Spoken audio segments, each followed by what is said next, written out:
ത്രിയേക ദൈവത്തിന്റെ അതിപരിശുദ്ധ നാമം വാഴ്ത്തപ്പെടുമാറാകട്ടെ.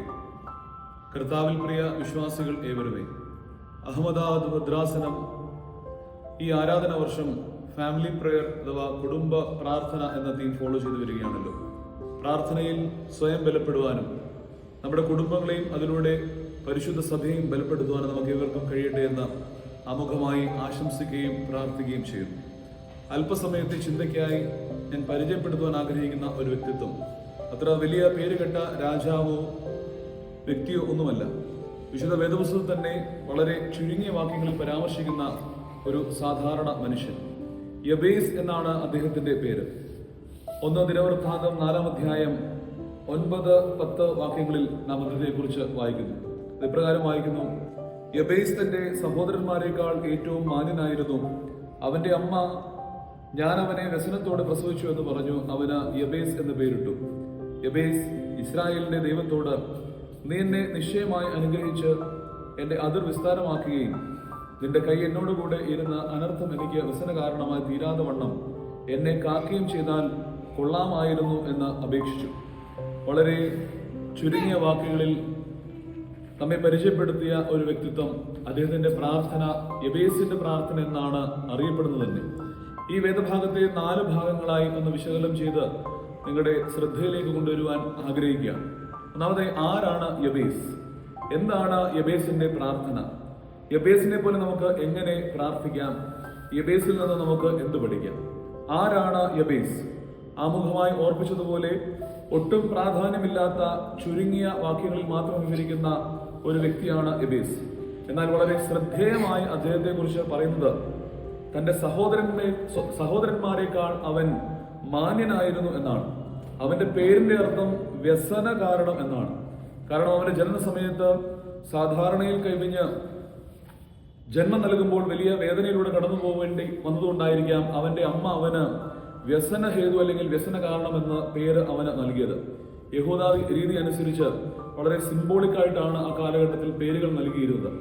അവന് വേദന ഉണ്ടാക്കിയത് കൊണ്ട് അവന് വ്യസനഹേതു എന്നർത്ഥമുള്ള പേര് നൽകിയതാകാം.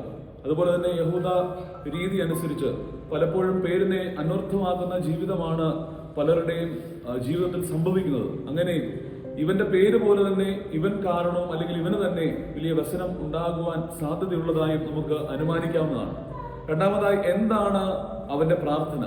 അവന്റെ പ്രാർത്ഥന 4 തലങ്ങളിലാണ്. നീ എന്നെ നിശ്ചയമായി അനുഗ്രഹിക്കണമെന്നും എന്റെ അതിർത്തി വിസ്താരമാക്കണമെന്നും നിന്റെ കൈ എന്നോടുകൂടെ ഇരിക്കണമെന്നും എനിക്ക് വ്യസനമില്ലാതെ എന്നെ കാക്കുകയും ചെയ്താൽ കൊള്ളാമായിരുന്നു എന്നാണ് അവന്റെ പ്രാർത്ഥന. ദൈവം ആണ് എല്ലാ അനുഗ്രഹങ്ങളുടെയും സ്രോതസ്സെന്ന് അവൻ ഉറച്ചു വിശ്വസിക്കുന്നുകൊണ്ടാണ് നീ എന്നെ നിശ്ചയമായി അനുഗ്രഹിക്കണമെന്ന് അവൻ പ്രാർത്ഥിക്കുന്നത്. ഭൗതികമായ അതിർത്തിയല്ല അവൻ ആഗ്രഹിക്കുകയും അതിനുവേണ്ടി പ്രാർത്ഥിക്കുകയും ചെയ്തത്. പിന്നെയോ ആത്മീകമായി ദൈവരാജ്യം വിസ്തൃതമാകണമെന്നാണ് അവൻ പ്രാർത്ഥിക്കുന്നത്. അവന്റെ ഹൃദയത്തിന്റെ അതിർത്തി അല്പം കൂടി വിസ്തൃതമായി എല്ലാവരെയും ദൈവത്തിലേക്ക് ആകർഷിക്കുവാനും എല്ലാവരെയും തുറന്ന മനസ്സോടുകൂടി കാണുവാനുമാണ് അവൻ പ്രാർത്ഥിക്കുന്നത്. മൂന്നാമതായി, നിന്റെ കൈ എന്നോടുകൂടെ ഇരിക്കണമെന്ന് അവൻ പ്രാർത്ഥിക്കുമ്പോൾ മാനുഷികമായ അവന്റെ ബലഹീനതയെ അവൻ തിരിച്ചറിഞ്ഞ് അതിൽ നിന്ന് വിമോചനം ലഭിക്കുവാൻ തക്കവണ്ണം ദൈവത്തിന്റെ കൈ അവന്റെ കൂടെ ഉണ്ടാകണം, ദൈവത്തിന്റെ ശക്തി അവനോടുകൂടെ വ്യാപരിക്കണമെന്നാണ് അവൻ പ്രാർത്ഥിക്കുന്നത്. നാലാമതായി അവൻ പ്രാർത്ഥിക്കുന്നത്, എനിക്ക് വ്യസനമില്ലാതെ കാക്കുകയും ചെയ്താൽ കൊള്ളാമായിരുന്നു. അവന്റെ ജീവിതത്തിൽ ഉടനീളമാണ് ജന്മം മുതൽ അവന്റെ മാതാവിന് നൽകിയ വ്യസനം മുതൽ അവൻ തന്നെ വ്യസനത്തിലൂടെയാണ് കടന്നു പോകുന്നത്. എന്നെ വ്യസനഹേതു എന്ന് പേര് വിളിക്കുമ്പോൾ താൻ കാരണം കുടുംബത്തിനോ അല്ലെങ്കിൽ മറ്റുള്ളവർക്കോ പ്രയാസം ഉണ്ടാകുന്ന ഒരു സ്ഥിതിവിശേഷം ഉണ്ടാകുവാൻ സാധ്യതയുണ്ട്. അതിൽ നിന്നൊക്കെയും അവനെ കാത്ത് തനിക്കും മറ്റുള്ളവർക്കും ഒരു വ്യസനവുമില്ലാതെ ജീവിതത്തെ മുമ്പോട്ട് നയിക്കാൻ തക്കവണ്ണമാണ് അവൻ പ്രാർത്ഥിക്കുന്നത് എന്നുള്ളത് ഏറെ ശ്രദ്ധേയമാണ്.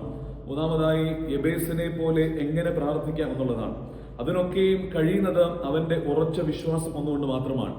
പലപ്പോഴും പ്രതിസന്ധികളുടെ പ്രയാസങ്ങളൊക്കെ വരുമ്പോൾ അത് തങ്ങളുടെ വിധിയാണ് എന്ന് ഓർത്ത് പരിതപിക്കാതെ അതിൽ നിന്ന് രക്ഷപ്പെടുവാൻ തക്കവണ്ണം എന്റെ ദൈവത്തിന് എന്നെ രക്ഷപ്പെടുത്തുവാൻ കഴിയുമെന്നുള്ള ആ ഒരു വിശ്വാസത്തോടുകൂടിയാണ് യബേസ് പ്രാർത്ഥിക്കുന്നത്.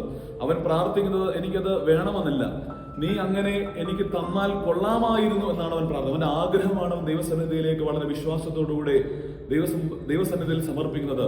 ദൈവം അവന്റെ ആഗ്രഹത്തെ മാനിച്ച് അവനെ അനുഗ്രഹിക്കുന്നതായി നമുക്ക് കാണാം.